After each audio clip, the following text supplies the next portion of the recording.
Hey guys, I just want to make a quick update guide on my level 100 combo points Twisted Blades build. The main changes is stat priority, and I've made some huge changes to the Paragon board. I'm still going to go over gear, aspects, and skills as normal, but we'll dive a little bit more in depth on our Paragon board as I've optimized it greatly. This is going to be focused on the Nightmare version of the build because Poison Imbuement just outclasses our DPS by miles. But as a DPS test, I do have some side-by-side gameplay of Lilith, our new setup versus our old setup. As you can see, our damage is about doubled, and we have a lot more survivability with the setup, and with mostly the same items as last build.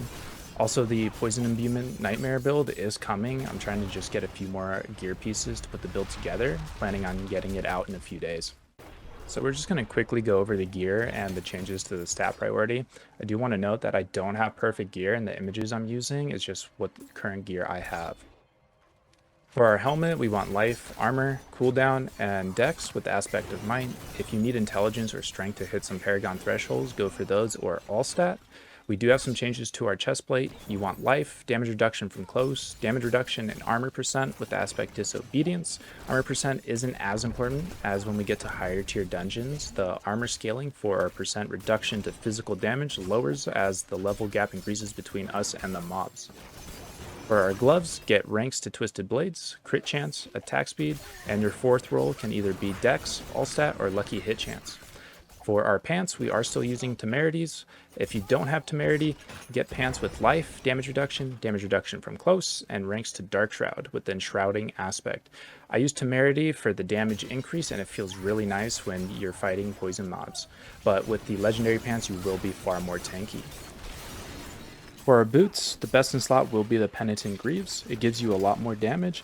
If you don't have the unique boots, go for boots with dexterity or all stat, movement speed, damage reduction while injured, and energy cost reduction with the aspect Ravengers for an extra Shadow Step charge and cooldown. Our weapons stay the same for the most part.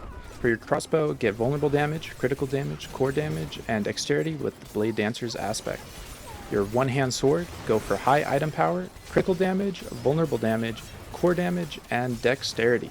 You have a few options for the aspect. I personally like rapid for the attack speed to fill my energy back up super fast, but if you feel fine on energy, you can either get expectant for more damage or vengeful for more crit chance.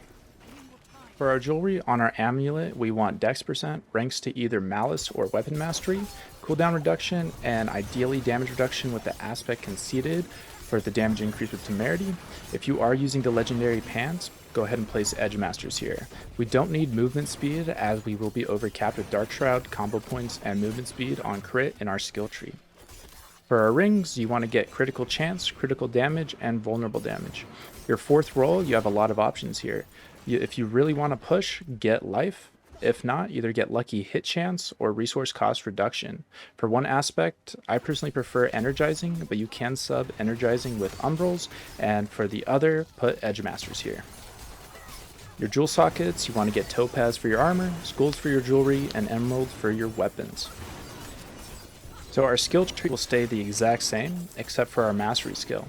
Now, I really underestimated close quarters combat. This is actually an insane mastery for this build. It gives us crazy damage and a lot more attack speed.